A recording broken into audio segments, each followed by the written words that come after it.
मुझे ये कमेंट करके बताओ कि आप में से कितने लोग एमएसटी सीईटी का प्रिपरेशन करना स्टार्ट कर दिए हैं। बहुत सारे ऐसे स्टूडेंट हैं कि जो बोल रहे नहीं अभी करूंगा, थोड़े दिन के बाद करूंगा। दोस्तों एक चीज तो ध्यान में रख दो कि एमएसटी सीईटी में जितने आपको मार्क्स आएंगे, जितना आपका परसेंटाइल आएगा, उसके अकॉर्डिंग आपका आगे का कॉलेज, आगे का जो कॉलेज है दोस्तों वो डिसाइड होगा। कॉलेज अगर आपका अच्छा है तो आगे का आपका प्लेसमेंट, ये सब चीजें, बहुत सारी चीजें आपके लिए अच्छी हो जाती, नहीं तो आगे के बाद में जॉब वाली लाइफ में आपको बहुत स्ट्रगल करना पड़ेगा। ये नहीं मैं बोल रहा हूँ कि आप सक्सेसफुल सभी होने वाले हैं, बट स्ट्रगल बहुत ज्यादा करना होगा। इसलिए ये एक महीना अपने आप को जी जान से यहाँ पे लगा दो। क्या इसके लिए 5 इंपॉर्टेंट चीजें, उसको बताने के पहले मैं बता दूं कि ये हमारा ऑलरेडी जीवन बैच बहुत ही शानदार तरीके से चल रहा है। और देखो दोस्तों, तीसरा दिन है, आज तो चौथा दिन है, और चौथे दिन तक ही हमने बहुत सारी चीजें कवर कर ली है। दोस्तों अगर आप ध्यान से देखोगे तो देखो, मैंने 12th की चीजें सबसे पहले स्टार्ट की है, देन हम 11th का पार्ट लेंगे बीच बीच में। देखो मैथमेटिकल लॉजिक में पहला मेरा लेक्चर हुआ, देन इसके बाद अगर आप देखोगे तो ये देखो, यहाँ पे आप जाओगे तो इसका नोट्स आपको मिल जाएगा। नोट्स के बाद आपको प्रैक्टिस क्वेश्चंस भी मैंने दिया है, उसका सॉल्यूशंस मैं 1-2 दिन के बाद दे रहा हूँ, क्योंकि आपको प्रैक्टिस से ये पता चल रहा है कि आपकी चीजें सही है कि नहीं। फिर दोस्तों देखो, यहाँ पे मैथमेटिकल लॉजिक का बाद में मैं आपको ये भी प्रोवाइड कर रहा हूँ। ये देखो यहाँ पे अगर आप देखोगे, यहाँ 2024 के पीवाईक्यूज, 23 पीवाईक्यूज, 22 पीवाईक्यूज। सोचो इस बैच में इतना मेहनत करके मैं चीजें प्रोवाइड कर रहा हूँ। साथ में देखो हमारा मैट्राइसिस भी हो गया।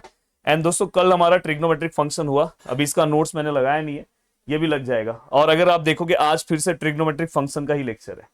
तो ओवरऑल अगर आप देखोगे 3 से 4 दिन में हमने इतनी चीजें कवर कर ली। तो मैं आपको ये बोलना चाहता हूँ कि प्लीज अगर आपको इस बैच से जुड़ना है तो जुड़ जाओ, और बहुत अच्छे से सभी बच्चे अपना प्रिपरेशन कवर कर रहे हैं। अब देखो दोस्तों, यहाँ पे सबसे पहली चीज एक इंपॉर्टेंट होती है एमएसटी सीईटी के सिलेबस में। अब बहुत सारे स्टूडेंट क्या करते पता है, ये बोलते कि मैं 100% पढ़ाई करूंगा। मैं आपको हमेशा बोलता हूं कि आप सिलेबस देखो, और सिलेबस देखने के बाद आप ये डिसाइड करो कि इसमें से कौन सा वाला टॉपिक बहुत ज्यादा पूछा जा रहा है। सबसे पहले आपको वो वाले एरिया पे काम करना है। ये हमेशा इंपॉर्टेंट है, इसलिए बोला जाता है कि अब आप रेफरेंस क्या लोगे, रेफरेंस के लिए आप क्या लेने वाले हो। तो आप रेफरेंस के लिए ये लोगे कि उसका माइंड क्या है, एमएसटी सीईटी का माइंड क्या बोल रहा है। एमएसटी सीईटी का माइंड ये बोल रहा है कि उसने 2022 में कैसा पेपर बनाया, 2023 में कैसा पेपर बनाया, 2024 में कैसा पेपर बनाया। पहले क्या होता था दोस्तों पता है, पहले एक जब हमने पेपर दिया था तो उस दिन एक ही दिन में सबके पेपर हो जाते थे।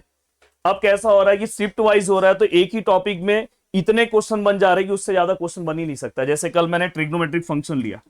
अब ट्रिग्नोमेट्रिक फंक्शन में आपने 12th में 2 टॉपिक्स बहुत ज्यादा स्किप किया होगा, जैसे प्रिंसिपल सॉल्यूशन हो गया एंड जनरल सॉल्यूशन हो गया एंड इनवर्स वाला टॉपिक। और दोस्तों एमएसटी सीईटी का ये सबसे प्यारा एरिया है। अगर आप कोई भी ईयर का क्वेश्चन उठा के देखो, एमएसटी सीईटी में पूछा जा रहा है। तो ये है, ये डिफरेंस है, ये अपने को एमएसटी सीईटी में इस लेवल का मेहनत करना है। तो आपको सिलेबस देख के ये पता करना है कौन से टॉपिक पे सिलेबस में ज्यादा क्वेश्चन पूछा जा रहा है। और ये सब चीजें दोस्तों मैं कोर्सेज में ऑलरेडी करा रहा हूँ। कोर्सेज में मैं ऐसे ही सम्स ले रहा हूँ कि आपको अलग से कुछ करने की जरूरत नहीं है। अब देखो दोस्तों, पर आप खुद से भी कर सकते हो, ऐसा कुछ नहीं है, पर कोर्सेज की वजह से आपका क्या होगा, थोड़ा एफर्ट्स कम हो जाएगा। अब यहाँ पे ये सबके लिए इंपॉर्टेंट है, चाहे कोई कोर्स में है या नहीं है। जो स्टूडेंट 100% प्रैक्टिस नहीं करेगा, देखो 12th में चीजें थोड़ी अलग होती है। 12th में with number same to same sum आते हैं। एमएसटी सीईटी में विथ नंबर्स आपको दिखाई देंगे, 2 3 4 5 सम दिखेंगे, पर बाकी के जो सम्स है कॉन्सेप्ट सेम आएगा, सम्स अलग होंगे।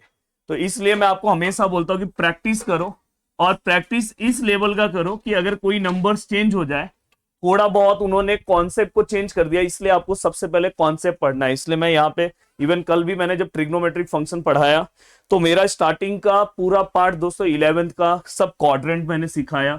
हर बच्चे को हर चीजें आनी चाहिए। अगर मैं डायरेक्ट सम बताता तो नहीं समझता। तो पहले कॉन्सेप्ट, फिर फॉर्मूले, एंड देन दोस्तों इसके बाद क्वेश्चन सॉल्व। एंड रेगुलर आपको प्रैक्टिस करना है, चाहे आप खुद से पढ़ रहे हो या किसी ऑफलाइन क्लास में पढ़ रहे हो, बट जब आप खुद से नहीं प्रैक्टिस करोगे तो आपको इस टॉपिक में सक्सेस नहीं मिलेगा। दूसरा पॉइंट। तीसरा पॉइंट, ये वेरी वेरी इंपॉर्टेंट। अगर आप किसी भी टॉपर से पूछोगे ना, थिंकिंग, जब आप क्वेश्चन सॉल्व कर रहे हो, चाहे फिजिक्स के क्वेश्चन हो, मैथ के क्वेश्चन हो और केमिस्ट्री के क्वेश्चन हो, आपका जो थिंकिंग लेवल है दोस्तों, वो हमेशा 100% वर्क करना चाहिए। सोचना है कि अगर मैंने यहाँ पे पी का वैल्यू लिया तो क्यों लिया, मैंने यहाँ पे ये वैल्यूज लिया तो क्यों लिया। उससे क्या होगा पता है, जब आप सोचोगे तो बाकी का अगर कोई सम आएगा तो आप ऐसा सोचोगे, हाँ यहाँ पे ये मिसिंग है, हाँ ठीक है अपन ये ले सकते हैं।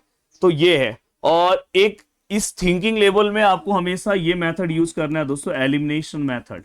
मैं हमेशा बोलता हूं कोई भी अगर आप कॉम्पिटिटिव एग्जाम्स का प्रिपरेशन कवर करते हो जो एमसीक्यू टाइप में होते हैं, उसके अंदर सबसे ज्यादा रोल एलिमिनेशन मेथड का होता है। इससे क्या होगा, आपका टाइम बचेगा इससे। और मैं स्टार्टिंग में एक और चीज क्लियर कर दूं कि बहुत सारे स्टूडेंट ने स्टार्टिंग में टाइम के पीछे भागते हैं, पहले कॉन्सेप्ट देन प्रैक्टिस देन इसके बाद लास्ट में टाइम। तो सबसे पहले आप बहुत अच्छे से प्रैक्टिस कर लो, फिर आप इसके बाद चीजें आपको समझ में आ रही है, फिर आप टाइम देखो कि मुझे टाइम कितना जा रहा है। क्योंकि पूरा पेपर अगर आप देखोगे तो उसमें कुछ चीजें के लिए बहुत कम टाइम लगता है, कुछ चीजों के लिए टाइम लगता है, तो बैलेंस हो जाता है दोस्तों। अगर आप स्पेसिफिक सोच के चलोगे मैं एक एक क्वेश्चन इतने मिनट में करूंगा तो वो सही है, पर कभी कभी क्या होता है कुछ क्वेश्चंस उतने मिनट से कम में हो जाते हैं, तो दूसरे क्वेश्चन के लिए थोड़ा टाइम लगता है।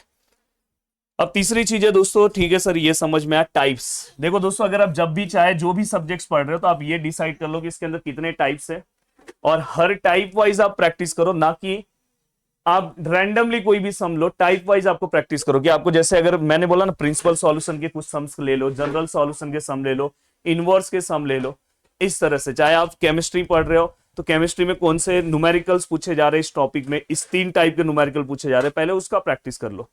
एंड दोस्तों इसके बाद अगर मैं बात करूं, नेक्स्ट है कंसिस्टेंसी। कंसिस्टेंट अगर आप वर्क करोगे तो ही आपको रिजल्ट मिलेगा। अगर पता चला आप 3 दिन पढ़ रहे हो, 4 दिन पढ़ रहे हो, 5 दिन सो रहे हो, तो बहुत बड़ा नुकसान होगा, क्योंकि अपने पास बहुत कम टाइम बाकी है। अगर हम कंसिस्टेंट, अगर हम यहाँ पे पढ़ा रहे हैं तो इसका मतलब है कि आपको भी कंसिस्टेंट वर्क करना चाहिए। तो दोस्तों अब लास्ट यही बोलना चाहता हूँ कि अगर आपको इस बैच से जुड़ना है तो जुड़ सकते हो। आज भी मेरा लेक्चर है, आज 5 बजे का लेक्चर है, और आज हम ट्रिग्नोमेट्रिक फंक्शन का आगे का क्वेश्चन 2024 वाले क्वेश्चन सॉल्व करेंगे। इवन नाम के लिए बस इसका क्रैश कोर्स मैंने नाम रखा है, चल रहा है पूरा डिटेल की तरह। अगर आप ध्यान से देखोगे, उसके क्वेश्चंस देखोगे, पीपीटीज देखोगे, तब आपको पता चलेगा कितने हाई लेवल से हमने यहाँ पे मेहनत किया है। तो दोस्तों अगर आप जुड़ना चाहते हो तो जुड़ सकते हो, अगर खुद से कर रहे हो तो प्लीज ये सब चीजों का ध्यान रखो और खुद से मेहनत करो। जय हिंद दोस्तों।